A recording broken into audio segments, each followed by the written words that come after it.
Pagi,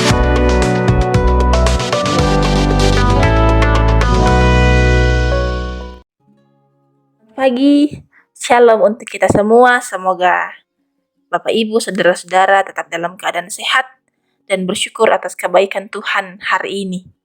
Saat ini kita diberikan kesempatan untuk bersama membaca merenungkan firman Tuhan dalam renungan harian Toraya edisi Sabtu 16 Juli 2022.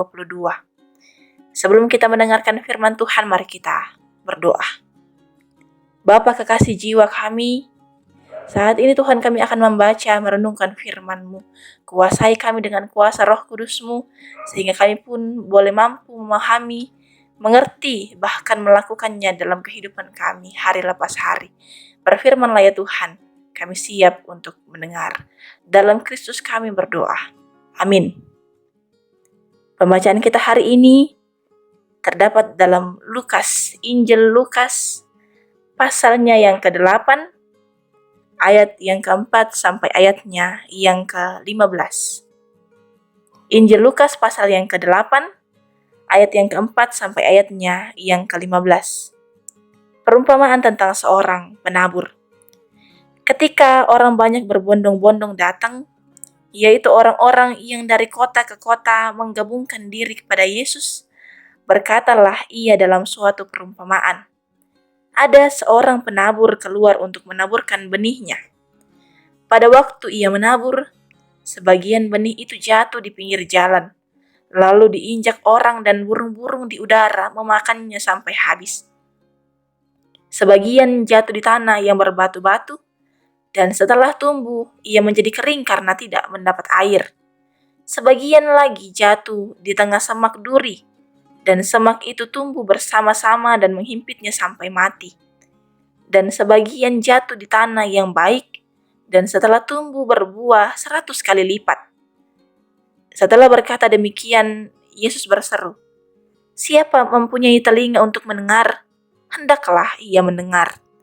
Murid-muridnya bertanya kepadanya, "Apa maksud perumpamaan itu?"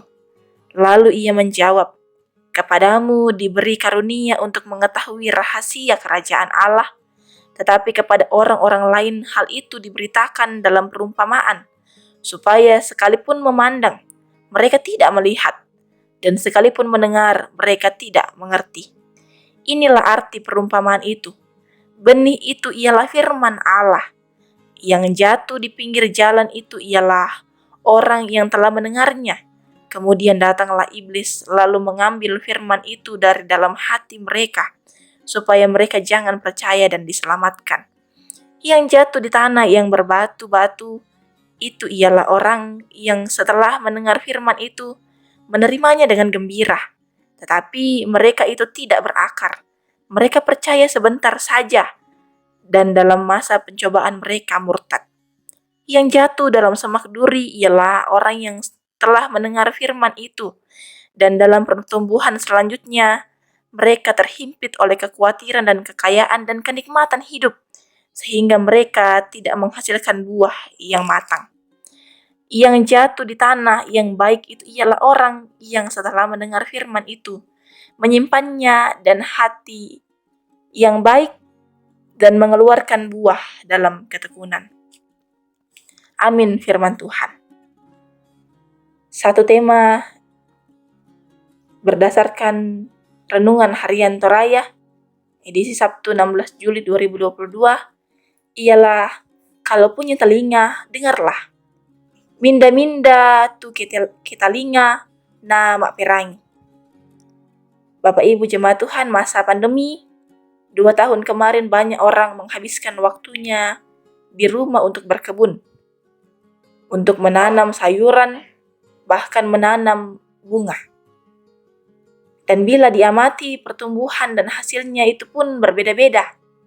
Ada yang gagal, ada yang gersang, tapi ada juga yang berhasil. Bapak Ibu jemaat Tuhan, Yesus tidak kaget dengan banyaknya orang yang berbondong-bondong bergabung. Dia memanfaatkan peristiwa itu untuk mengajar para rasulnya dengan perumpamaan ini. Bibit yang sama dan banyak memiliki kemungkinan hasil yang berbeda. Tanah atau media tanam adalah perumpamaan Yesus tentang kondisi hati, kondisi batin kita masing-masing. Tidak mudah untuk menjadi penabur, terutama jika jemaatnya sudah besar, sangat banyak dan beragam karakter.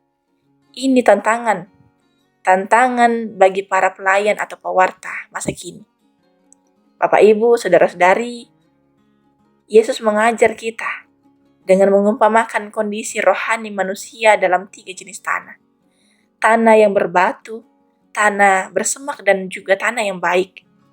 Yesus tahu perbedaan kondisi rohani mereka yang datang berbondong-bondong. Perumpamaan tentang penabur menolong para murid agar tidak putus asa jika ada pelayanannya yang gagal. Karena juga selalu ada yang berhasil, bahkan dikatakan tumbuh berbuah 100 kali lipat.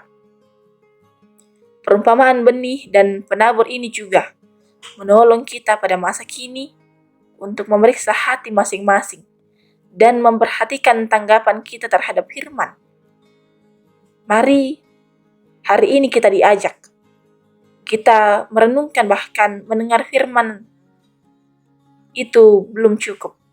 Itu dalam ayat yang ke-8 dan ayatnya yang ke-18. Untuk bisa berhasil lalu berbuah, maka kita pun mesti menjadi pelaku firman. Dan juga serempak dengan itu, kita diteguhkan teguh percaya pada saat cobaan melanda kehidupan kita. Kiranya otoritas Injil membentuk hati dan perbuatan kita untuk semakin lebih baik. Amin, firman Tuhan. Mari kita bersama kita berdoa. Syukur kepadamu Tuhan, untuk waktu sejenak kami boleh mensyukuri kasih Tuhan bagi kami. Firman Tuhan boleh mengajarkan kami untuk tidak putus asa. Firman Tuhan boleh mengajarkan kami untuk lebih teguh berpegang pada firman Tuhan, menjadikan Injil itu berotoritas dalam hidup kami. Biarlah ya Tuhan, firman-Mu terus kami pegang untuk menjalani kehidupan ini, terutama pada hari ini, untuk memulai hari kami pada saat ini. Ya Tuhan, kami percaya bahwa kasih Tuhan akan senantiasa menaungi hidup kami dalam menjalani hari ini. Baik kami yang bersekolah, baik kami yang bekerja, maupun kami semua dalam kesibukan kami masing-masing. Kami percaya bahwa kasih Tuhan akan selalu menaungi kami untuk terus bersama-sama dengan Tuhan menjalani hidup ini sesuai dan seturut dengan kehendak Tuhan. Ini hidup kami Tuhan, kami serahkan sepenuhnya hanya ke dalam tangan Tuhan, dan kami meyakini hari ini. Amin. Shalom semua, Tuhan memberkati.